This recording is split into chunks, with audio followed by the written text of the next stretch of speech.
Hello बच्चों, कैसे हैं आप सब। उम्मीद करते हैं आप लोग ठीक होंगे, खैरियत से होंगे। ठीक है, तो मैं आज बिहार बोर्ड का जो है 12th क्लास का, जो भी बच्चा 12th में है, ठीक है, उसका जो चैप्टर वाइज उर्दू है, चैप्टर वाइज आपका जो उर्दू है, वो उर्दू का जो है ऑब्जेक्टिव लेके आए हैं, जो आपको बहुत ही मदद करने वाले हैं। ठीक है, तो आपका पहला चैप्टर है, ये चैप्टर का नाम क्या है? नजीर अहमद की कहानी। नजीर अहमद की कहानी आपका चैप्टर का नाम है। और इसके जो मुसन्निफ हैं, कौन है? मुसन्निफ, राइटर। ठीक है, मुसन्निफ, मुसन्निफ कौन है? आपका मिर्जा फखरुल्लाह बैग। मिर्जा फखरुल्लाह बैग इसके क्या है? मुसन्निफ है। ठीक है, तो आपका जो है इस चैप्टर से जितने भी आपके चैप्टर वाइज ऑब्जेक्टिव होंगे, वो आज इस वीडियो में आपको ऑब्जेक्टिव और सब्जेक्टिव दोनों मिलेंगे। तो देखिए, इस पहला सवाल आपका है, किसने फखरुल्लाह बैग की बिस्मिल्लाह कराई थी? ठीक है, पहला सवाल है आपका, किसने फखरुल्लाह बैग की बिस्मिल्लाह कराई? आपके ऑप्शन दिए हुए हैं, सैयद अब्दुल्ला, ऑप्शन बी में दिया है सैयद वली अल्लाह, आपके सी में दिया है सैयद अहमदुल्ला, ऑप्शन आपके डी दिया है सैयद हसमतुल्लाह। ठीक है, तो देखो, फखरुल्लाह बैग जो है, फखरुल्लाह बैग का जो बिस्मिल्लाह कराए थे, उसका नाम था आपका सैयद वली अल्लाह। कौन थे? सैयद वली अल्लाह। ठीक है, तो आपके इसका जो सही आंसर होगा वो आपका क्या हो जाएगा? बी इसका जो है सही आंसर होगा। ठीक है, इसी तरह दूसरा सवाल देखते हैं हम लोग। दूसरा नंबर का सवाल है, दूसरा नंबर का सवाल में दिया है कि फखरुल्लाह बैग ने किससे कुरान पढ़ी? यानी फखरुल्लाह बैग आपका जो पढ़े हैं इस चैप्टर में है, फखरुल्लाह बैग जो है कलाम पाक जो है, कल कुरान की जो तालीम है, किससे हासिल किया? ठीक है, कहने का मतलब ये है कि पढ़ना जो शुरू किया, किससे पढ़ा? आपके दिया है मौलवी शमसुद्दीन, ऑप्शन बी में आपका दिया है मौलवी चिरागुद्दीन, आपके सी में दिया है मौलवी कमरुद्दीन, और डी में दिया हुआ आपका मौलवी अलदाउद्दीन। ठीक है, तो फखरुल्लाह बैग, आप जो फखरुल्लाह बैग के बारे में आप पढ़ेंगे, तो आपको वहां देखेंगे कि फखरुल्लाह बैग को जो कुरान की जो तालीम दे रहे थे, उसका नाम था मौलवी कमरुद्दीन। ठीक है, उसका क्या नाम था? मौलवी कमरुद्दीन उसका नाम था। तो इसका सही जवाब आपका सी नंबर हो जाएगा। यानी फखरुल्लाह बैग जो है कुरान की तालीम किससे हासिल किया? तो मौलवी कमरुद्दीन से हासिल किया। ठीक है, तो कह रहा है कि मिर्जा फखरुल्लाह बैग ने इंटरमीडिएट की सनद कहां से हासिल किया? यानी मिर्जा फखरुल्लाह बैग जो है, मिर्जा फखरुल्लाह बैग का जो है, इसको जो डिग्री मिली, इंटरमीडिएट का जो डिग्री मिला, किस कॉलेज से मिला था? ठीक है, ऑप्शन ए में दिया मुस्लिम कॉलेज, ऑप्शन बी में दिया हुआ हिंदू कॉलेज, ऑप्शन सी में दिया हुआ ईसाई कॉलेज, और ऑप्शन डी में दिया आपका सिख कॉलेज। तो है चार ऑप्शन में आपके मुस्लिम कॉलेज, हिंदू कॉलेज, ईसाई कॉलेज और सिख कॉलेज दिए। तो मिर्जा फखरुल्लाह बैग का जब हालात जिंदगी आप पढ़ेंगे, आपके बुक इंटर का जो बुक दिया हुआ है कहकशा, उसमें आप पढ़ेंगे, तो मिर्जा फखरुल्लाह बैग जो इंटरमीडिएट का जो सनद उसको मिला था, डिग्री जो मिला था, वो लिए थे आप हिंदू कॉलेज से। ठीक है, कहां से लिए थे? हिंदू कॉलेज से लिए थे। ठीक, क्वेश्चन नंबर 4 देखते हैं हम लोग। क्वेश्चन नंबर 4 में कह रहा है कि मिर्जा फखरुल्लाह बैग की पैदाइश कब हुई थी? ठीक है, याद आपको याद रखना है। देखिए, आप जब मिर्जा फखरुल्लाह बैग के बारे में पढ़ेंगे, आपका जो इंटर बुक में, जो इंटर क्लास में जो बुक दिया हुआ है कहकशां, तो उसमें आप देखेंगे, तो एक जो है मिर्जा फखरुल्लाह बैग की पैदाइश 1883 दिया गया है, लेकिन इसमें कह रहे हैं, मिर्जा फखरुल्लाह बैग कह रहे हैं कि ये 83 जो 1883 जो है, वो सही पैदाइश उसकी नहीं है। यानी मिर्जा फखरुल्लाह बैग कह रहे हैं कि इनकी पैदाइश जो है 1883 नहीं है, बल्कि सही जो कह रहे हैं कि मिर्जा फखरुल्लाह बैग कह रहे हैं कि इनकी जो सही मतलब पैदाइश है वो 1800 जो है 85 है। तो इसलिए आपको क्या करना है, मिर्जा फखरुल्लाह बैग की जो पैदाइश, सही पैदाइश जो है, वो आपको 1885 मानना है। तो इसका सही आंसर जो है आपका क्या हो जाएगा? 1885, यानी बी आपका क्या हो जाएगा? सही आंसर हो जाएगा। ठीक है, क्वेश्चन नंबर 5 देखते हैं हम लोग। क्वेश्चन नंबर 5 में कह रहे हैं कि मिर्जा फखरुल्लाह बैग की पैदाइश कहाँ हुई? ठीक है, इससे पहले आप देखें कि मिर्जा फखरुल्लाह बैग कब पैदा हुए, तो 1885 में पैदा हुए, लेकिन कहाँ पैदा हुए? तो देखिए, सबसे आपका ऑप्शन दिया हुआ है दक्कन, दूसरा में दिया है दिल्ली, सी में दिया है लखनऊ और डी में दिया है हैदराबाद। ठीक है, तो मिर्जा फखरुद्दीन बैग जो है जब 1885 में जब ये पैदा हुए तो कहाँ पैदा हुए थे? तो दिल्ली में पैदा हुए थे। ठीक है, याद रखिएगा इसको, कहाँ पैदा हुए थे? मिर्जा फखरुद्दीन बैग कहाँ पैदा हुए थे? 1885 में दिल्ली में पैदा हुए। तो इसका जो सही आंसर होगा वो बी नंबर हो जाएगा। ठीक, क्वेश्चन नंबर 6 देखते हैं हम लोग। क्वेश्चन नंबर 6 में कह रहा है कि मिर्जा फखरुद्दीन बैग के जद अमजद मिर्जा फजल बैग कहाँ से हिंदुस्तान आए थे? यानी कह रहा है कि मिर्जा फखरुद्दीन बैग के जो पीढ़ी दर पीढ़ी यानी खानदान, पिछले बहुत सब पुराने जो खानदान थे, यानी फजल बैग के जमाने के फजल बैग जो हिंदुस्तान आए तो कब आए थे, कहाँ आए थे? ठीक है, हिंदुस्तान आए, यानी इसके जो जद अमजद हैं फजल बैग कहाँ से हिंदुस्तान आए थे? आपके जो ऑप्शन दिए हुए तुर्की, ऑप्शन बी में दिया बदखसा, ऑप्शन सी में दिया आपका ईरान, ऑप्शन डी में दिया आपका अरब। ठीक है, तो मिर्जा फखरुद्दीन बैग के जो जद अमजद थे फजल बैग, वो आपके जो आए थे वो बदखसा से आए थे। ठीक है, कहां से आए थे? बदखसा से आए थे। क्वेश्चन नंबर 7 है। क्वेश्चन नंबर 7 देखिए, किस कह रहे हैं कि किस सन में मिर्जा ने इंटरमीडिएट पास किया? ठीक है, आपको अभी बताया एक ऑब्जेक्टिव आपका आया था कि मिर्जा फखरुद्दीन बैग जो इंटरमीडिएट का जो एग्जाम है किस कॉलेज से पास किया था? तो हिंदू कॉलेज से। किससे? हिंदू कॉलेज से। लेकिन कब पास किया था? तो अब देखिए आपके ऑप्शन दिए हुए हैं, ऑप्शन ए 1900 में, ऑप्शन बी 1901 में, ऑप्शन सी 1902 में, ऑप्शन डी 1903 में। तो मिर्जा फखरुद्दीन जो है वो हिंदू कॉलेज से इंटरमीडिएट पास किए, ये याद रखिएगा। और दूसरा जो है कब पास किए थे? तो 1903 ईस्वी में पास किए थे। 1903 ईस्वी में क्या किए थे? मिर्जा फखरुद्दीन इंटरमीडिएट पास किए थे। और कौन सा कॉलेज से किए थे? हिंदू कॉलेज से किए थे। ठीक है, क्वेश्चन नंबर 8 है। क्वेश्चन नंबर 8 में कह रहे हैं कि मिर्जा फखरुद्दीन बैग के वालिद का क्या नाम था? मिर्जा फखरुद्दीन बैग के वालिद का क्या नाम था? ऑप्शन ए में दिया है मिर्जा असदुल्ला बैग, मिर्जा अब्दुल्ला बैग, उसके बाद आपके ऑप्शन में दिया है मिर्जा सरवर बैग, उसके बाद दिया हुआ आपका मिर्जा हसमतुल्ला बैग। तो मिर्जा फखरुद्दीन बैग के जो वालिद का नाम था, वालिद का नाम था आपका क्या? मिर्जा हसमतुल्ला बैग। वालिद का क्या नाम है? मिर्जा हसमतुल्ला बैग। तो फखरुद्दीन बैग के वालिद का नाम मिर्जा हसमतुल्ला बैग, सही आंसर हो जाएगा। ठीक है, क्वेश्चन नंबर 9 देखते हैं हम लोग। क्वेश्चन नंबर 9 में दिया हुआ है कि मिर्जा फखरुद्दीन बैग के वालिदा का क्या नाम था? ठीक है, देखिए अभी आपको बताया कि वालिद का क्या नाम है? वालिद का नाम है हसमतुल्ला, मिर्जा हसमतुल्ला बैग। यानी फखरुद्दीन बैग के वालिद का नाम मिर्जा हसमतुल्ला बैग। ठीक है, लेकिन इसके जो वालदा का नाम पूछा है यहाँ पर, आपको वालदा का भी नाम याद रखना है। तो वालदा का नाम क्या होता है? ऑप्शन में दिया हुआ है मुशरत जहां बेगम, मुशर्रफ जहां बेगम, नूरजहां बेगम, दरख्सा बेगम। तो इनके मिर्जा फखरुद्दीन बैग के जो है वालदा का नाम जो था वो क्या था? मुशर्रफ जहां बेगम। ठीक है, क्या नाम है? मुशर्रफ जहां बेगम। और वालिद का नाम क्या है? वालिद का नाम मिर्जा हसमतुल्ला बैग, मिर्जा हसमतुल्ला बैग हो जाएगा। ठीक, 10 में कह रहा है कि मिर्जा फखरुद्दीन बैग की वालदा के इंतकाल के वक्त फखरुद्दीन बैग की उम्र क्या थी? क्या हुआ कि फखरुद्दीन बैग जब पैदा हुए, पैदा होने के जो है कुछ दिन बाद जो है उसकी वालदा का क्या हो जाता है? इंतकाल हो जाता है। तो पूछ रहा क्वेश्चन में कि फखरुद्दीन बैग कितने दिन के थे कि उनकी जो अम्मी है, अम्मी जान है, वो उसका जो है क्या हो जाता है? इंतकाल हो जाता है। तो देखो कि मिर्जा फखरुद्दीन बैग खान जो है 10 दिन के ही थे। कितने दिन? 10 दिन के उनका जो वालदा है उनका क्या हो जाता है? इंतकाल हो जाता है। ठीक है, तो इनकी जो है चाची, चाची नहीं सॉरी फुप्पी जो है इसका क्या करता है? परवरिश करता है मिर्जा फखरुद्दीन बैग का। और उसकी जो फुप्पी जो थी वो भी एक बे औलाद थी, और इसलिए क्या किया? मिर्जा फखरुद्दीन को गोद ले लिया और उसको उसकी जो है परवरिश की।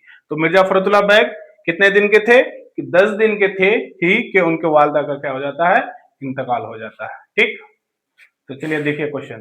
तो देखिए अभी बताया आप लोगों को हम कि मिर्जा फखरुद्दीन बैग की क्या हो जाता है कि वालदा जो है इंतकाल हो जाता है। यानी उस वक्त जो है मिर्जा फखरुद्दीन बैग जो है कितने दिन के रहते हैं? 10 दिन के ही रहते हैं। 10 दिन के ही रहते हैं कि उनका जो है वालदा का इंतकाल हो जाता है। इंतकाल के बाद जो है किसने उसकी परवरिश की? मिर्जा फखरुद्दीन बैग की वालदा जब इंतकाल हो जाता है, इंतकाल होने के बाद उनकी परवरिश किसने की? अभी आपको बताया हम, ऑप्शन में दिया हुआ है दादी, बी में दिया है नानी, सी में दिया है फूफी और डी में दिया है चच्ची। तो इसका जो मिर्जा फखरुद्दीन बैग का जो है परवरिश जो किया वो उसकी फूफी ने किया, और फूफी जो है वो क्या थे? एक बे औलाद थे, ठीक है, उनका औलाद नहीं था, इसलिए मिर्जा फखरुद्दीन को क्या कर लिया? गोद ले लिया है, ठीक है। देखिए आपका सवाल यहाँ पे बन रहा है एक सवाल, तो फखरुद्दीन बैग जो है, मिर्जा फखरुद्दीन बैग 10 दिन के थे तो उनके वालदा का जो है इंतकाल हो जाता है। इंतकाल होने के बाद जो उसकी फूफी जो है क्या करता है? उसको लेके चले जाता है, ठीक है, उसका प्रवेश करता है। तो कह रहा है सवाल में कि उसको जो लेके जाता है उसका फूफी का क्या नाम था, ठीक है, वो नाम पूछा है आपका सवाल में। देखिए सवाल क्या कर रहा है, जिन्होंने फखरुद्दीन बैग की परवरिश की उनका नाम क्या था, ठीक है, यानी फखरुद्दीन बैग के जो है फूफी का क्या नाम है वो पूछा गया है। बैग के फूफी का नाम पूछा गया है आपको, ठीक है, यानी यही मिर्जा फखरुद्दीन बैग के जो फूफी थे वही इसका मिर्जा फखरुद्दीन बैग के परवरिश कराया, तो उसका नाम पूछा है। तो आप जब क्या करेंगे, फखरुद्दीन बैग का पढ़ेंगे, हिस्ट्री पढ़ेंगे या आपके किताब में जो दिया उसके बारे में जब पढ़ेंगे तो आपको पता चलेगा कि इनका जो नाम था क्या था? हुस्न जहां बेगम था, यानी उनकी फूफी का नाम जो है क्या है? हुस्न जहां बेगम, ठीक है। तो याद रखिएगा इसको कि फखरुद्दीन बैग के फूफी का नाम अगर पूछे तो क्या नाम है? हुस्न जहां बेगम। आपको ऐसे नहीं, अगर इस तरह से क्वेश्चन पूछेगा कि जिन्होंने फखरुद्दीन बैग की परवरिश की उनका क्या नाम है, तो उनका नाम हुस्न जहां बेगम है, जो क्या है? फखरुद्दीन बैग के फूफी है, ठीक है। हाँ, क्वेश्चन नंबर 13 देखते हैं हम लोग। 13 नंबर में कह रहे हैं कि मिर्जा फखरुद्दीन बैग ने जुडिशियल इम्तिहान कब पास किया? देखो बच्चों, ये जुडिशियल एग्जाम जो है एक पास करना होता है, ये 3 चरणों में होता है, पीटी, मेंस और इंटरव्यू, 3 एग्जाम होता है इसका। इसमें अगर आप पास कर जाते हैं तो आप जो है जज बन जाएंगे, ठीक है, जज बनेंगे। तो कह रहा है कि मिर्जा फखरुद्दीन बैग ने जुडिशियल इम्तिहान कब पास किया? आपके दिया हुआ है 1908, 1910, 1912 और 1914 दिया हुआ है। जुडिशियल समझ गए ना, यानी इससे जज बनता है, ठीक है। तो मिर्जा फखरुद्दीन बैग ने जुडिशियल इम्तिहान जब पास किया था वो कब किया था? तो 1910 ईस्वी में पास किए थे, ठीक है। 1910 ईस्वी में क्या किए थे? मिर्जा फखरुद्दीन बैग जुडिशियल इम्तिहान पास किया। तो ये भी याद रखिएगा, आपका ये क्वेश्चन बहुत ही अच्छा क्वेश्चन है, ठीक है। हाँ, क्वेश्चन नंबर 14 देखिए आप। क्वेश्चन नंबर 14 में है कि Mirza Fakhruddin bag high court के इंस्पेक्टिंग अफसर कब बने, ठीक है। उसके बाद देखो ये क्या हुआ, तो जुडिशियल एग्जाम पास किया, एग्जाम पास करने के बाद फिर क्या किए? हाई कोर्ट इंस्पेक्टिंग का अफसर बनाया गया, ठीक है। यानी 1910 में जो है आपका क्या किया? जुडिशियल एग्जाम पास किया। उसके बाद जो है हाई कोर्ट के जो इंस्पेक्टिंग अफसर होता है वो कब बने? तो 1939 ईस्वी को बने, ठीक है। 1939 ईस्वी को इंस्पेक्टिंग अफसर बनाया गया, कहाँ का? हाई कोर्ट का, ठीक है। चलिए देखिए क्वेश्चन नंबर 15। क्वेश्चन नंबर 15 में है कि मिर्जा फखरुद्दीन बैग की शादी कब हुई, ठीक है। मिर्जा फखरुद्दीन बैग की शादी कब हुई? ऑप्शन ए में दिया हुआ आपका 1904, ऑप्शन बी में दिया 1906, ऑप्शन सी में दिया 1908, ऑप्शन डी में दिया है 1910। तो देखो मिर्जा फखरुद्दीन बैग की जो शादी हुई थी 1908 में हुआ था, ठीक है। 1908 में क्या किए थे? मिर्जा फखरुद्दीन बैग शादी किए थे, ठीक है। उसके बाद अगला सवाल है आपका दूसरा 16 नंबर का सवाल है। 16 नंबर का सवाल में कह रहा है कि मिर्जा फखरुद्दीन बैग ने कितने निकाह किए थे, यानी कितने शादी किए थे? एक, ऑप्शन ए में दिया हुआ एक, ऑप्शन बी में 2, ऑप्शन सी में 3, ऑप्शन डी में 4 दिया हुआ है। तो मिर्जा फखरुद्दीन बैग जो है वो कुल 2 शादी किए थे, इसलिए इसका सही आंसर हो जाएगा बी, ठीक है। उसके बाद देखिए आगे क्वेश्चन नंबर 17 में है। क्वेश्चन नंबर 17 में कह रहा है कि नजीर अहमद का ताल्लुक किस सिनफ से है, यानी नजीर अहमद की कहानी आप जो पढ़ेंगे, पहला चैप्टर जो आपका है नजीर अहमद की कहानी, जिसके मुसन्निफ कौन है? मिर्जा फखरुद्दीन बैग हैं। तो कह रहा है कि नजीर अहमद का जो ताल्लुक है किस सिनफ से था, किस सिनफ से था? क्या वो नॉवेल निगार थे, क्या वो अफसाना निगार थे, क्या वो खाका निगार थे, क्या वो नज्म निगार थे, ठीक है। तो देखो नजीर अहमद जो है, नजीर अहमद का जो ताल्लुक था वो नजीर अहमद का ताल्लुक आपके खाकानी गाड़ी से। किससे है? खाकानी गाड़ी है। याद रखिएगा इसको भी कि नजीर अहमद का ताल्लुक किस सिन्फ से था? तो खाका से था। ठीक है, इसका सही आंसर खाका हो जाएगा। ठीक, क्वेश्चन नंबर 18 देखिए। क्वेश्चन नंबर 18 करेगा मिर्जा फखरुद्दीन बैग और मियां दानी मौलवी साहब के घर क्यों जाते थे? देखो यहाँ पर मिर्जा फखरुद्दीन बैग जो है और मियां दानी क्या करते थे? मौलवी नजीर अहमद के यहाँ पढ़ने के लिए जाया करते थे। ठीक है, तो यहाँ देखिए सवाल में है कि मिर्जा फखरुद्दीन बैग और मियां दानी मौलवी साहब के घर क्यों जाते थे? तो पढ़ने के लिए जाते थे। ठीक है, याद रखिएगा इसको, क्या करने के लिए जाते थे? पढ़ने के लिए, मुलाकात के लिए, किस्सा सुनने के लिए, खाने के लिए, पढ़ने के लिए। तो इसका सही आंसर हो जाएगा पढ़ने के लिए जाते थे। ठीक है, क्वेश्चन नंबर 19 देखिए आप। क्वेश्चन नंबर 19 में कहता है मिर्जा फखरुद्दीन बैग एक क्या है? मजामिन भी लिखे हैं जिसका नाम है मजामिन फरहत। ठीक है, इसको देखिए क्या है कि मिर्जा फखरुद्दीन बैग क्या लिखे हैं? मजामिन लिखे हैं, मजमून मजामिन लिखे हैं और उसका नाम है क्या? मजामिन फरहत। तो कह रहा है कि मजामिन फरहत जो है कितनी जिल्दों में शाये हो चुके हैं? आपके ऑप्शन दिए हुए हैं।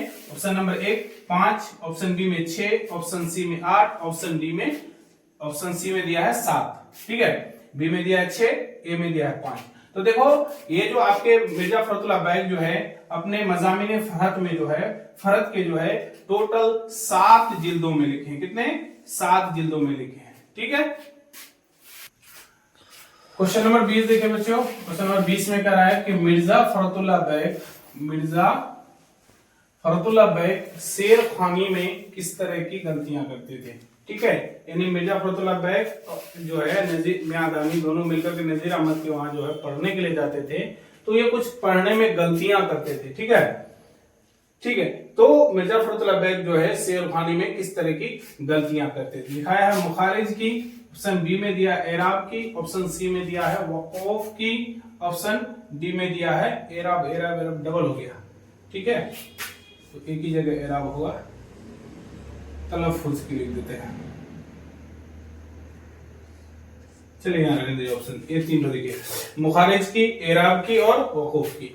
तो देखो मिर्जा फखरुद्दीन बैग जो है शेर खानी में क्या करते थे? एराब की गलतियां करते थे। ठीक है, अलीफ को जैसे जबर को जेर पढ़ लिया करते थे, जबर को जेर पढ़ते थे। जैसे आपको अगर इसको पढ़िएगा तो अन या इन या उन, ये सब में जो है वो क्या करते थे? गलतियां करते थे। जैसे अलिफ जबर देंगे तो अलिफ जबर नू क्या हो जाएगा? अन। लेकिन कभी क्या होता है अलिफ जेर लगा देंगे तो क्या हो जाएगा? इन। तो इसको क्या करते थे? वो ये नहीं कर पा रहे थे कि इन पढ़ेंगे कि या उन पढ़ेंगे। ठीक है, तो इसी तरह से वो क्या करते थे? एराब की गलतियां करते थे। ठीक है, क्वेश्चन नंबर 21 और लास्ट सब क्वेश्चन है ये आपका। कह रहा है कि किस अरबी शायर से मुतालिक सबक पढ़ाने के दौरान मियां रजा की छुट्टी हो गई? यानी मियां रजा और मिर्जा फखरुद्दीन बैग जो है नजीर अहमद के वहां जो पढ़ने जाते थे, तो इनको क्या कर दिया? छुट्टी करा दिया। उसको कह रहा कि तुम जाओ, यहां मत रहो। ठीक है, तो एक अरबी शायर ऑप्शन में दिया हुआ एक मुतनब्बी, बी में दिया है हाफिज, सी में दिया है शेराजी और डी में दिया है रूमी। ठीक है, तो मियां रजा की छुट्टी कैसे होगी? इसके कौन सा अरबी शायर था? तो उसका नाम होगा मुतनब्बी। ठीक है, इसका सही आंसर क्या हो जाएगा? मुतनब्बी। ठीक है बच्चों, तो आज आपका जो है पहला चैप्टर जो आपका था नजीर अहमद की कहानी जो मिर्जा फखरुद्दीन बैग, तो इस चैप्टर का आपका जितना भी ऑब्जेक्टिव बनता था वो सारा ऑब्जेक्टिव हो गया यहाँ। अब इसी तरह से हम जो है आपके लिए सब्जेक्टिव क्वेश्चन लाने की कोशिश करेंगे। तो इसी तरह से आप अगर इस बार अगर इंटर का एग्जाम देंगे तो आप क्या कीजिए, हमारे चैनल को सब्सक्राइब करके रखें और बेल आइकन को दबा के रखें ताकि अगला वीडियो आपको जल्दी से जल्द मिल पाए। ठीक है, यहीं तक, शुक्रिया।